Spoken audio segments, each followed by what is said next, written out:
Volailles, porcs, vaches, le Morbihan est l'un des premiers départements d'élevage en France. Ces éleveurs sont donc naturellement présents au Salon de l'agriculture de Paris pour présenter leur production.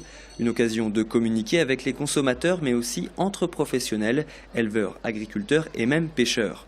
Nathalie est éleveuse de porcs et Yves, pêcheur à pied.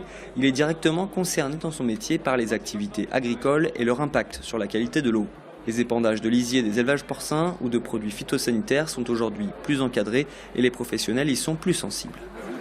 On a aussi notre souci, on ne fait pas que épandre de lisier pour se débarrasser de la merde, comme on dit vulgairement, mais c'est aussi un fertilisant qui est gratuit pour la plante.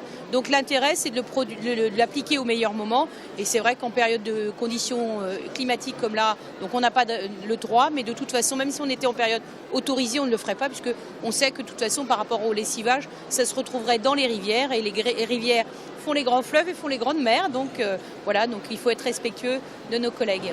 Les éleveurs ont ainsi des obligations de stockage pour ne pas épandre en période de forte pluie. En bout de chaîne, les pêcheurs et notamment les pêcheurs à pied voient ces efforts porter leurs fruits petit à petit. Pour nous, j'ai l'impression que de toute façon, il faut certainement un petit moment que ça se mette en route, mais il ne devrait pas y avoir de soucis, quoi.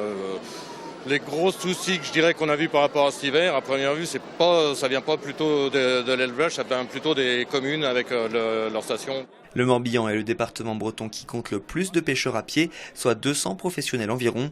Ce sont eux qui fournissent les poissonneries en palourdes, praires, coques ou couteaux.